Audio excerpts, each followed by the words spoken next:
అనే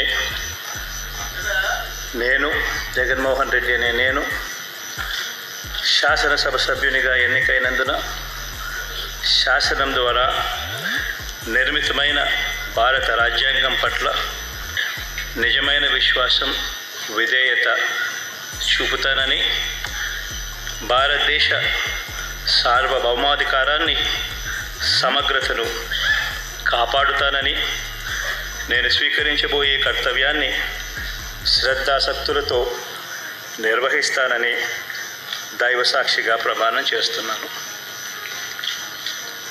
ఆంధ్రప్రదేశ్ శాసనసభ సభ్యుడైన వైఎస్ జగన్మోహన్ రెడ్డి అనే నేను సభా నియమాలకు కట్టుబడి ఉంటానని, వాటిని అనుసరిస్తానని, సభా మర్యాదలను పాటిస్తానని, సాంప్రదాయాలను గౌరవిస్తానని దైవసాక్షిగా ప్రమాణం చేస్తున్నాను.